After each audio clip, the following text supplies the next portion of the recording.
私が作ったデジタルネイチャーの鏡で未来に向けた不思議な映像を映すことなんです。それも私の一つの規模だね。ミラードボディはね、この演出やパビリオンの体験の中で結構重要な要素なんですけど、なんでかというと人間が記号を手放してってる記号を手放すっていう行為を実際やってみないと分かんないので、自分のコピーのミラードボディ作って喋ると嘘か本当か全然分かんないことをシャーシャーと言うわけですよ。でしかも他人のやつと喋ると意外とね、なんか自分にはもうその他人が本当のことを言ってるか嘘を言ってるか全然区別がつかない。でだけどその人の顔とその人の声でもっともらしく言われるとそうかもしれないなと思ってしまう。でそれ別にそれでいいじゃんって言えばいいんですよ。でそんなに外れたことしないしね。で100年して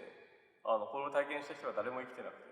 だけどスマホがピュッて出てきて体験した人がピュッピュ押してたら「こんにちは、落合陽一だよ、僕はメディアアーティストをしているんだ」とか言って喋ってるんです。でも多分100年後の人類もそれと会話することは可能ですよね。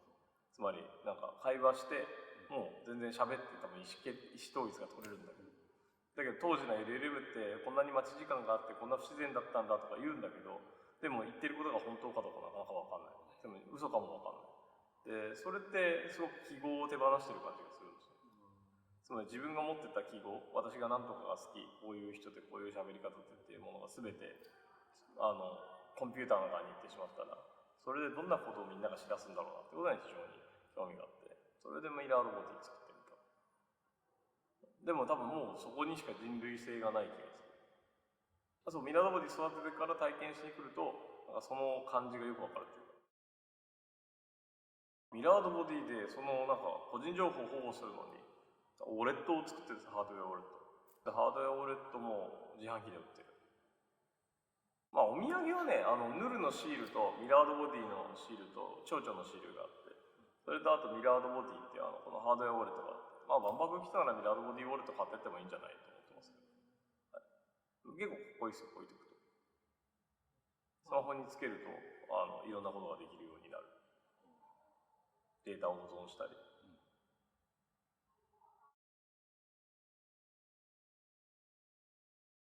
展示は非常にデザイン的な展示で自販機のところのやつで、ただ10の4乗10の3乗10の2乗10の1乗10の0乗で人類史を取ってるのは実にコンピューター的でよろしい。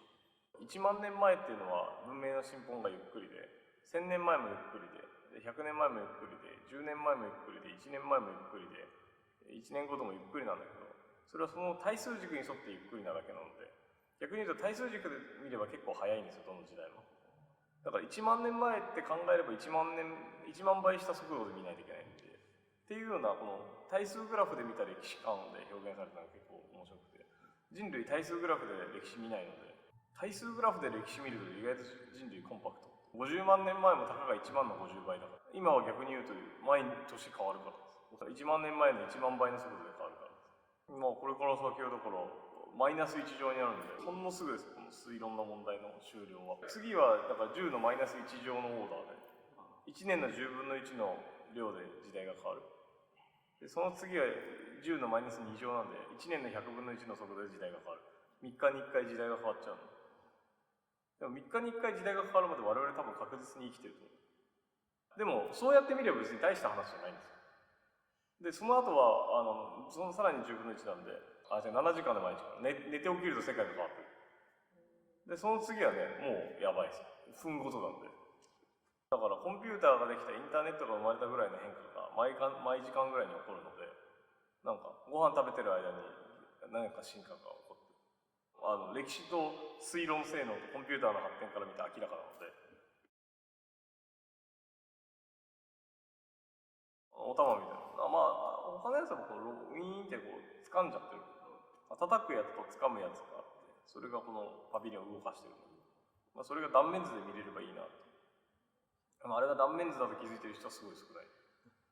茶室はそうだな。でも茶室はそっちは言語的なモチーフを展示台って言って、茶室は非言語的なモチーフでそれを説明しているので、掛け軸に生物的なパターンが動いてて、マンダラがあって、でマンダラと混合界、体造界があって、どっちも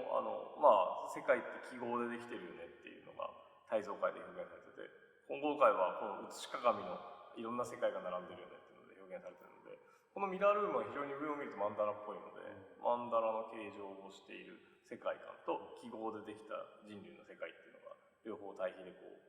表示されていて、でそこにこの建物のモチーフになってるこのシルバーフローツが浮いてて、でレビドロープ丸いやつがぐるぐる回ってて、でその上をロボットアーム外装を動かすロボットアームが動いて回してて、で、そこに円空仏仏があって、でお茶のセットがあって、で70年万国があって、絵本に出てきたトラちゃんがいるっていう設計になってるんだけど、あとコロイドディスプレイか、膜面が揺れるっていうのがどうかっていうのがあって、であとお花が生けてありますね、池の子さんの。お茶はやりますね、下手ですけど。でその、やつが全部こう集まってるのは結構ポイントで、まあこのパビリオンを構成する要素は大体そこに含まれているかなって感じ。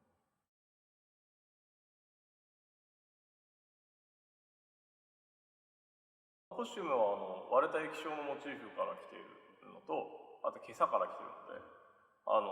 服が袈裟なんですよ、仏教の。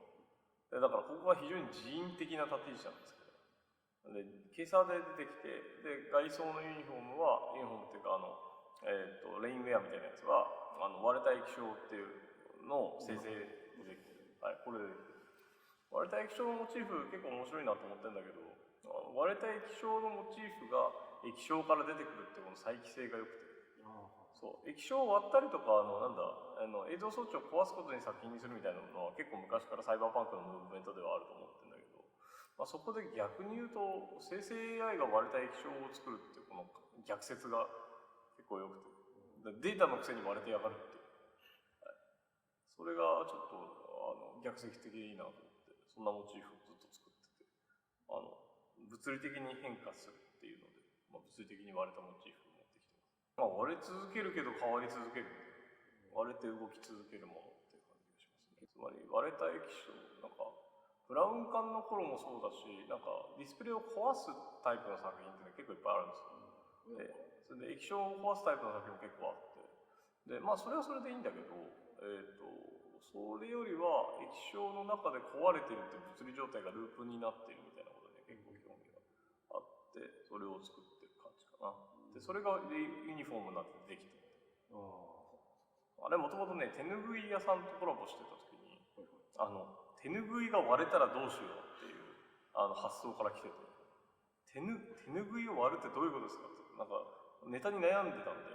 でも手ぬぐいって江戸時代手に持ってたからスマホみたいなもんだろうと。でも手ぬぐいが割れるってことはあんまり考えにくいけど、手ぬぐいがスマホだったらバリバリになっちゃって困るから、割れた液晶の手ぬぐいを作ろうと思って割れた液晶の手ぬぐいを作ったんです。でその割れた液晶の手ぬぐいを作ってたら、服もじゃあ割れた液晶でいこうかなと思って割れた液晶モチーフになって、服って割れないからね。服が液晶だったら割れるよなと思って、座った瞬間にバリッといくだろうなと思ったモチーフ。